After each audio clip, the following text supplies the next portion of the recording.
চাওক প্ৰথম কথা হৈছে যে অশোক সিংগাল মিয়া জনগোষ্ঠীৰ লগতে গুৰুজনাৰ সৃষ্টি ভাওনাক লৈ যি ধৰণে তুচ্ছ তাচ্ছিল্য আৰু অপমানসূচক মন্তব্য কৰিছে এই কাৰ্যটোক আমি পূৰ্বেও নিন্দা কৰিছোঁ আৰু গৰিহণা দিছোঁ। আজিও আমি সদৌ অসম সংখ্যালঘু ছাত্ৰজনৰ পৰিয়ালৰ ফালৰ পৰা তীব্ৰ গৰিহণা নিন্দা দিছোঁ যে অশোক সিংগাল এজন বহিৰাগত বনিয়াই আচলতে কিদৰে সাহস পালে অসমৰ প্ৰায় 90 লাখ জনগোষ্ঠী থকাৰ জনগোষ্ঠীক তুচ্ছ তাচ্ছিল্য কৰিবৰ কাৰণে গুৰুজনাৰ সৃষ্টি ভাওনাক তুচ্ছ তাচ্ছিল্য কৰিবৰ কাৰণে আচলতে আমি তেওঁলোকক বৰপীৰা পাৰি দিছোঁ আৰু তেওঁলোকে অসমখনত আহি লুণ্ঠন কৰি অসমীয়া জাতিটোক থানমান কৰি অসমত সাম্প্ৰদায়িক সংঘাত লগাই অসমৰ মাজত এটা বিভাজন সৃষ্টি কৰি তেওঁ ইয়াৰ পৰা গুচি যাব। গতিকে এই কথাটো আমি কেতিয়াও সহজভাৱে মানি নলওঁ, যাৰ কাৰণে আজি আমি ৰাজ্যপালক আমি স্মাৰক পত্ৰ প্ৰদান কৰিছোঁ। ৰাজ্যপালৰ জৰিয়তে আমি তেওঁৰ মন্ত্ৰী সভাৰ পৰা তেওঁক কৰ্তন কৰাৰ দাবী উত্থাপন কৰিছোঁ, কাৰণ মুখ্যমন্ত্ৰী ডাঙৰীয়া তেওঁক মন্ত্ৰী সভাৰ পৰা কৰ্তন কৰাৰ সাহস নাই। কাৰণ মুখ্যমন্ত্ৰীৰ সহায়স্বৰূপ মুখ্যমন্ত্ৰী হিমন্ত বিশ্ব ডাঙৰীয়াৰ সহায়স্বৰূপ আৰু মুখ্যমন্ত্ৰীৰ সাহসতেই আচলতে এনেকুৱা ধৰণৰ বক্তব্য আগবঢ়াই অসমখনত এটা সংঘাত সৃষ্টি কৰা পৰিৱেশ আচলতে সৃষ্টি কৰিবৰ কাৰণে লগাইছে বুলি এতিয়া আমাৰ সন্দেহ হৈছে। গতিকে আমি স্পষ্টভাৱে ৰাজ্যপালক আজি স্মাৰক পত্ৰ প্ৰদান কৰিছোঁ যে স্বাস্থ্য বিভাগৰ দ্বাৰা এটা বিয়াগম বিভাগ, যি বিভাগত সকলো জাতি জনগোষ্ঠীৰ মানুহে ট্ৰিটমেণ্ট হয়, কিন্তু আজি অশোক সিংগালে এই কথাটো বুজাই এনেকুৱা লগাইছে যে স্বাস্থ্য বিভাগতো মানুহক ট্ৰিটমেণ্টৰ পৰা বঞ্চিত কৰিব আৰু স্বাস্থ্য বিভাগৰ মাজত এটা বিভাজন যাতে হয়, হিন্দু মুছলমান হয়, মিয়া হয়, এই ধৰণৰ মানে ৰোগীৰ মাজত এটা বিভাজন সৃষ্টি হ'ব পাৰে, এই পৰিৱেশটো তেওঁ গঢ়িবৰ কাৰণে এনেকুৱা ধৰণৰ মন্তব্য আগবঢ়াইছে। আৰু মই এতিয়া অশোক সিংগাল চাওক কিমান নিম্ন মানসিকতাৰ, কিমান দুতলীয়া, কিমান দুমুখীয়া চৰিত্ৰৰ মানুহ, তাক মই এটা প্ৰমাণ আপোনালোকক দিছোঁ। আমি যোৱাকালিও আমি এইটো সৰজমিন তদন্ত কৰিছোঁ। নবীন নগৰত প্ৰত্যেক কোম্পানীয়ে যি বিল্ডিং সাজি আছে, যি ধৰণৰ ঘৰ সাজি আছে, সেই ঘৰৰ হাতৰ পৰশ কাৰ অশোক সিংগালে ইয়াৰ উত্তৰ দিব লাগিব। সেই ঘৰখনৰ টাইলছ কোনে লগাই আছে ইয়াৰ উত্তৰ অশোক সিংগালে অসমবাসী ৰাইজক দিব লাগিব।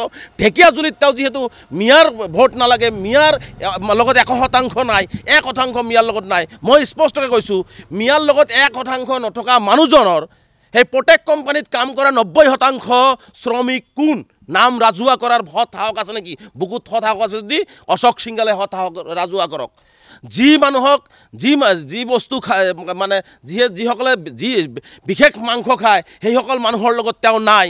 সেই বিশেষ মাংস খোৱা মানুহৰ হাতৰ পৰশত প্ৰত্যেক কোম্পানীয়ে বিল্ডিং বনোৱা, বিল্ডিং ভাঙি পেলাবনে নাই, অশোক সিংগালে অসমবাসী ৰাইজৰ আগত ইয়াৰ উত্তৰ দিব লাগিব।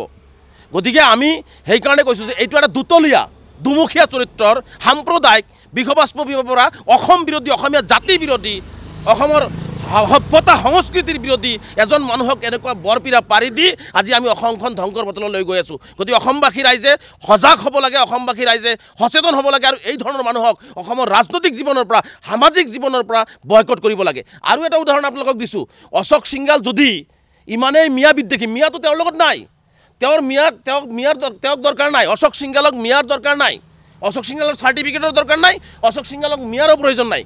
মিয়াই কেতিয়াও অশোক সিংগালক নিবিচাৰে। এই অশোক সিংগালৰ দৰে বিজেপি দলে চামুগুৰিত গৈ মিয়াৰ ভৰিত পৰি ভোট ভিক্ষা খুজিছিল।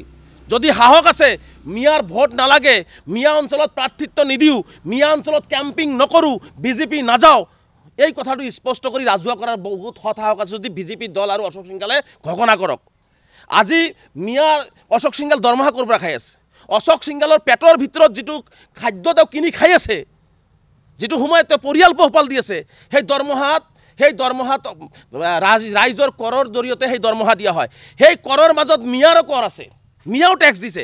মিয়াৰ টেক্সত নিজৰ পৰিয়াল নিজে পোহপাল চলি আছে আৰু মিয়াক তেওঁ তুচ্ছ তাচ্ছিল্য কৰিছে। গতিকে এই ধৰণৰ দুমুখীয়া চৰিত্ৰ আমি অসমবাসী ৰাইজৰ আগত অৱগত কৰিলোঁ। গতিকে এনেকুৱা ধৰণৰ বিষাক্ত, এনেকুৱা ধৰণৰ দুমুখীয়া চৰিত্ৰৰ সাম্প্ৰদায়িক বিষবস্প পৰা মানে ৰাজনৈতিক নেতাৰ পৰা আঁতৰত থাকিবৰ কাৰণে অসমবাসী ৰাইজক আমি আহ্বান জনাইছোঁ। আজি গুৰুজনাৰ সৃষ্টি ভাওনাক আজি অপমান কৰিলে, আজি প্ৰেছ ক্লাবে বাৰে বাৰে দাবী উত্থাপন কৰাৰ পিছত আজি চাওক কিমান স্পৰ্ধা। প্ৰেছ ক্লাবৰ সেই সাংবাদিক ভাইসকলে, সেই সাংবাদিক বন্ধুসকলে আজি সঁচা কথাটো উত্থাপন কৰাৰ কাৰণে সাংবাদিক বন্ধুসকলক আজি তেওঁলোকে ভাবুকি প্ৰদান কৰিলে যে সাংবাদিকৰ বিৰুদ্ধে ব্যৱস্থা গ্ৰহণ কৰা হ'ব। আজি অসমীয়া যুৱকে আজি ভাওনাৰ প্ৰতি আমাৰ আধ্যাত্মিক যিটো চেতনা ভাৱধাৰা, সেই ভাৱধাৰাৰ কথাটো যেতিয়া অপমান কৰা হৈছে, তেতিয়া সাংবাদিক বন্ধুসকলে অসমীয়া যুৱক হিচাপে তেওঁলোকে কথাখিনি উত্থাপন কৰাৰ কাৰণে তেওঁলোককে ওলোটাই ব্লেম দিয়া হৈছে। আজি প্ৰেছ ক্লাবেও কিন্তু তেওঁলোকক কথাটো আজিও আকৌ দৃঢ়তাৰে প্ৰকাশ কৰিছে যে অশোক সিংগালে মাফ খুজিব লাগে। তেওঁক অসমবাসী ৰাইজে বিবেচনা কৰক।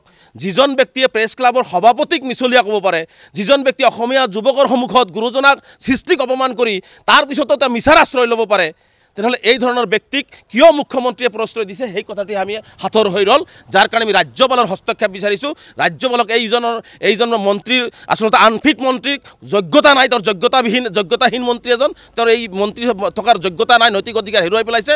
গতিকে এই মন্ত্ৰিত্বৰ পৰা কৰ্তন কৰি তেওঁক অপহৰণ কৰাৰ দাবীৰে আমি আজি ৰাজ্যপালক স্মাৰক পত্ৰ প্ৰদান কৰিছোঁ। আপুনি বিচৰা বাতৰি পাব কেৱল নিউজ 18 এপত। নিউজ 18 এপ ডাউনলোড কৰিবলৈ স্কেন কৰক এই QR কোড। গুগল প্লে ষ্টৰতো পাব এই নিউজ 18 এপ।